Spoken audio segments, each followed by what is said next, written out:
engine failure, going down on the outskirts of Gloucester.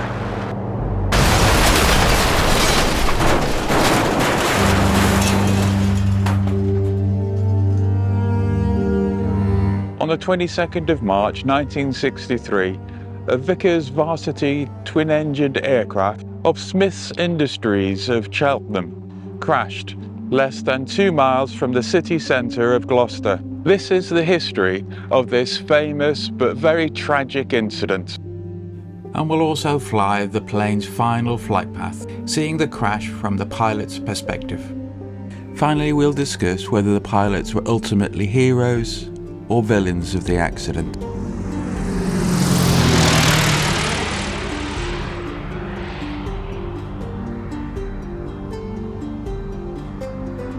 Developed by Vickers, the Varsity was a versatile twin piston-engined aircraft brought into the RAF service in 1951 for crew training as a replacement for the Wellington T-10. The most outstanding quality of the Varsity was that it could provide excellent training for pilots, flight engineers, radio operators, navigators and bomb aimers simultaneously.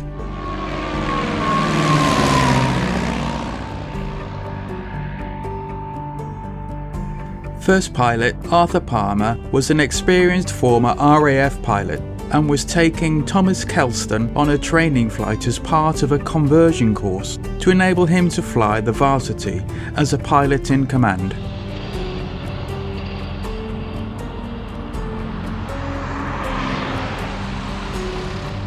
The flight was an important one, aimed at establishing Thomas's ability to fly and land the Varsity on one engine. This would involve an asymmetric approach and overshoot of the runway at Staverton. An asymmetric flight refers to a single-engined flight, where one of the two engines is shut down. On the day of the accident, the weather was reasonable for the time of year, with 60% cloud cover and a temperature of 9 degrees with light winds. Having already flown to Pershore and successfully landed, the crew were on the return flight to Staverton. At approximately 10:30 in the morning, the pilots began the overshoot of runway 22 at an altitude of 300 feet, with both landing gear and flaps retracted. The aircraft successfully completed the manoeuvre and was seen climbing slowly. As the aircraft passed Barnwood Road, its altitude was approximately 700 feet. Its starboard engine began to lose power, and there was a call over the radio. Mayday, mayday. Total engine failure. Going down on the outskirts of Gloucester. The plane then straightened its turn, passing over Treadworth, flying parallel with the railway lines at Hatherley Road. Passing over Stroud Road, then Linden Road, the plane narrowly cleared Ribston Hall High School, which is what you can see behind me. As it passed, it scared a group of girls who were playing hockey in the fields.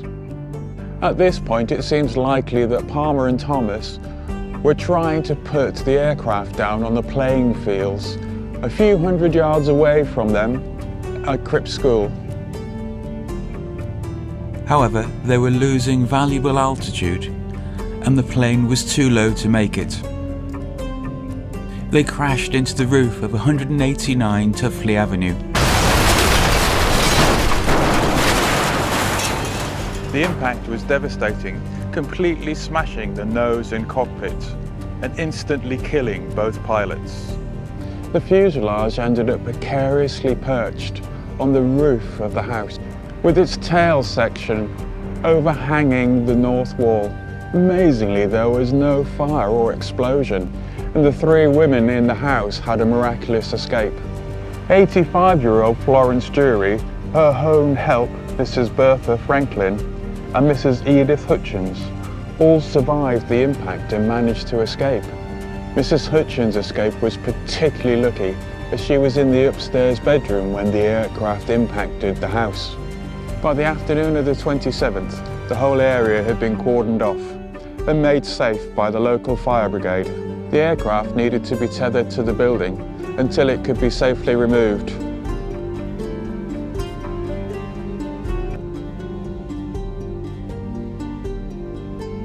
The air wreckage was taken to Ashton Down, and by 1963, an Air Ministry investigation found that pilot error was the cause of the accident. It would appear that during the engine failure, one of the pilots mistakenly cut off fuel to the other engine. Once done, the disaster was inevitable. It's likely that several hundred people in Gloucester saw the Varsity during its last moments, and they all tell the same story.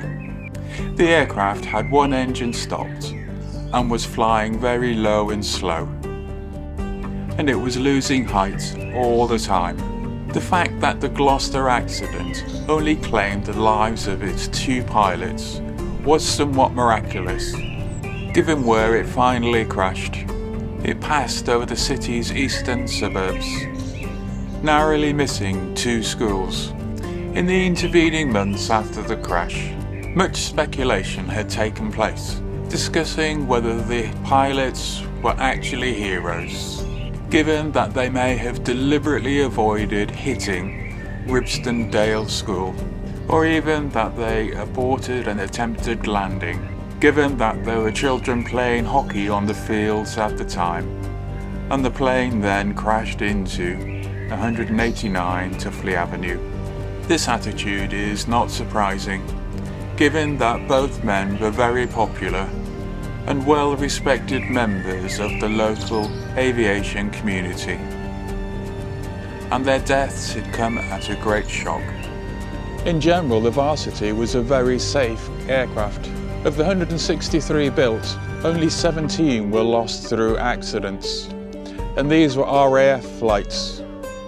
Although this was not Gloucestershire's worst peacetime air crash, this dubious honour lies with the Bristol Brittany, which crashed near Bristol with the loss of 15 lives. 189 Tuffley Avenue was completely devastated by the accident. It's been replaced with this block of flats.